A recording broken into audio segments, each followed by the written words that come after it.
Yo, what is going on, everyone in the XRP community? Hope you guys are having yourselves a fantastic day today. As usual, make sure you smash them likes down below. I just wanted to come out and make a message to the XRP community 2024. This is not going to be a short video. I'm guessing this will probably be a 15-20 minute video where I just want to give you guys my kind of general thoughts on where the crypto market is and just where really XRP is in right now, because although in like the last week, crypto is up quite significantly, I just still kind of feel like we're in this weird spot. I don't know if I would call it just kind of like a rut or just between a rock and a hard place, but we're still just kind of in this odd area where I'm waiting for Bitcoin to make an all-time high breakout. That's what I'm waiting for. Right? All right, so I am back. We are monetized on the channel again, back in the YouTube partnership program. So I'm just going to tell you guys right now, if you want Brad Garlinghouse interviews, David Schwartz interviews, anyone from Ripple that goes up on stage and like speaks stuff, yeah, you're not going to get it here. YouTube did not like that.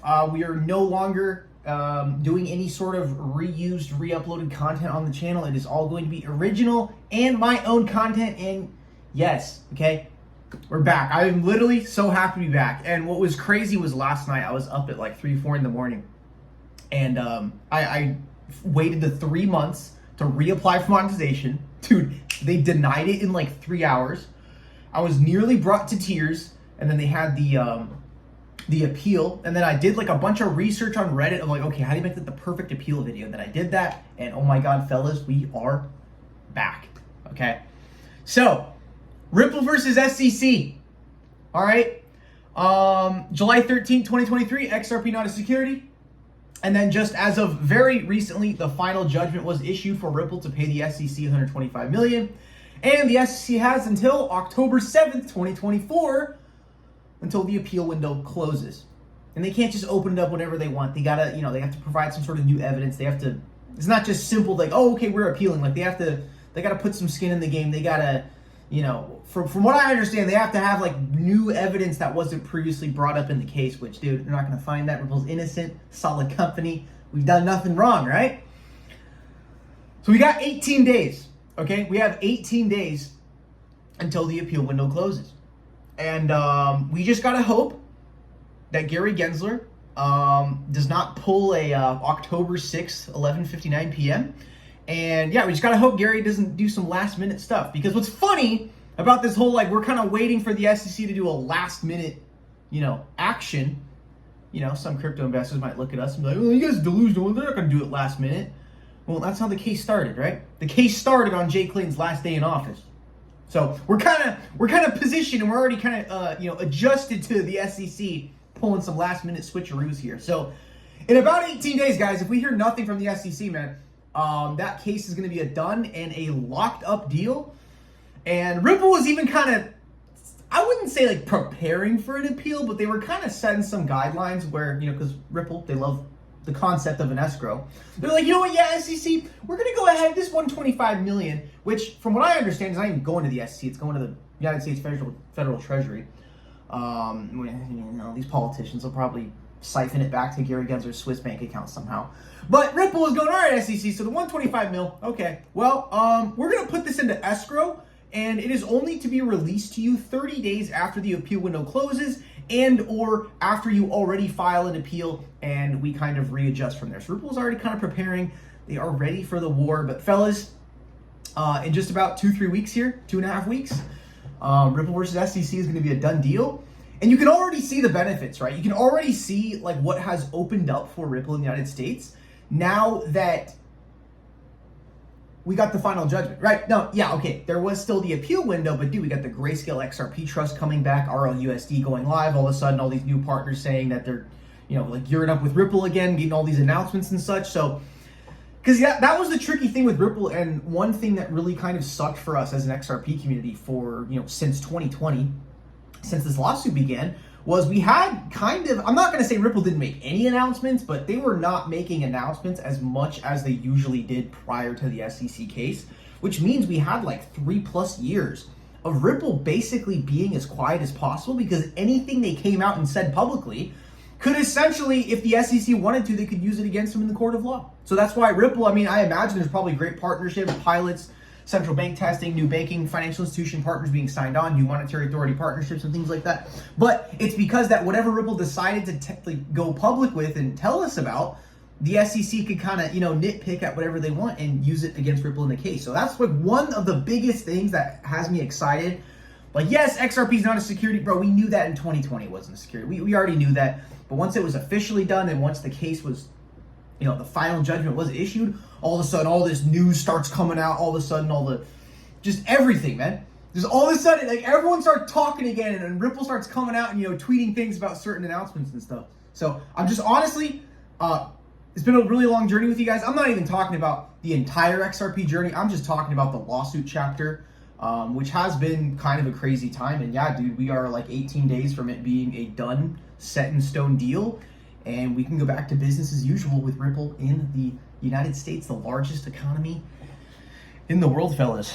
All right, so next thing I want to talk about. So the crypto market, it's kind of in a weird position because this video that I'm making today, I pretty much kind of had it like in the back of my mind for a couple of weeks. I was kind of planning like, all right, once I get my monetization back, I want to get a video and just kind of give my general thoughts. I was already thinking about this, right?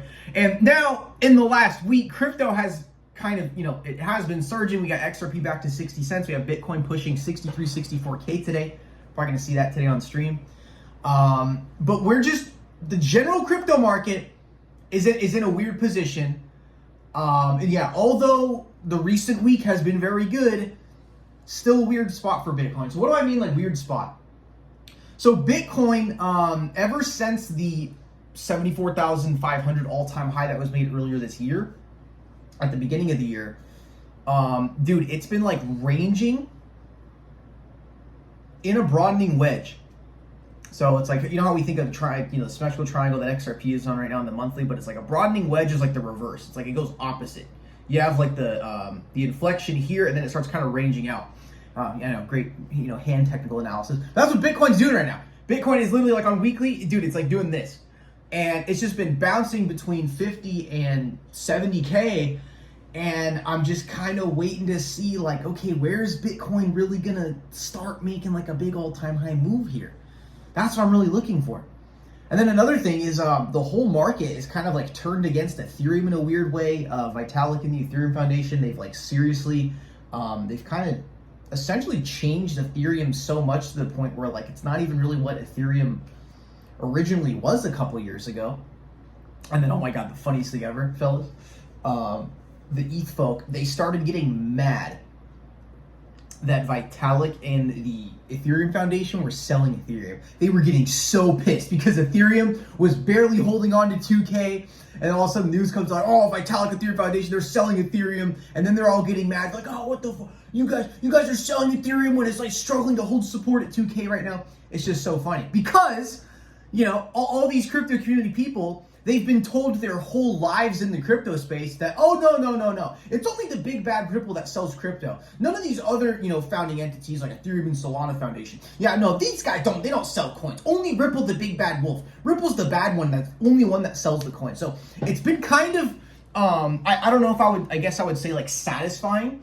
That like the last couple months I've been seeing like ETH and Solana folk that have been like, oh my God, they're selling coins, guys. The foundation's selling coins, man. They're issuing new coins. Why are they selling on us? And it's like, well, the whole time you guys have been in the space, all you did was point fingers at Ripple because Ripple's the only one that is transparent about selling Ethereum or about selling XRP. The only way people find out that Vitalik and the Ethereum Foundation are selling Ethereum is by tracking their wallet addresses. They're not even public about it with quarterly market reports. So it's just been kind of funny. It's been kind of funny because Ripple has been like super, super transparent with everything they do, and no good deed goes unpunished, right? So the whole time, all these folks are in crypto, and they're just going like, oh yeah, XRP, oh yeah, Ripple dumps so much of that every single month, and it's like, you think Ripple's the only founding entity that sells XRP?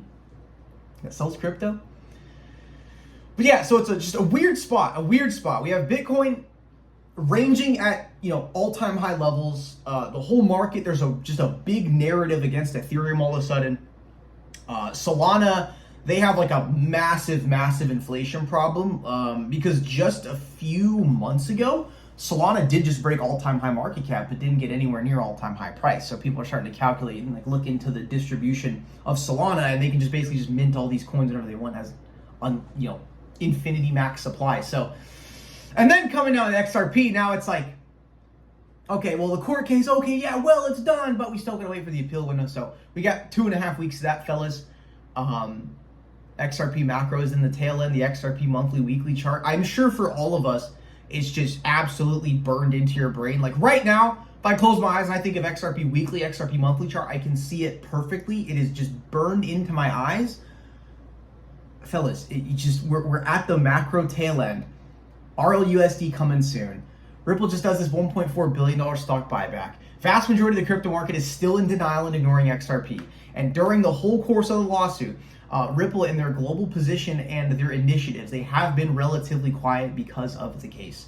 And fellas, we're waiting for the inevitable here.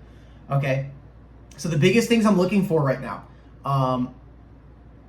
do I not like the fact that we basically have to rely on Bitcoin to make a massive move to kind of turbocharge XRP? I don't think it'll be like that forever, but for the near to medium term to long term, I mean, I just think that's kind of how it's going to be.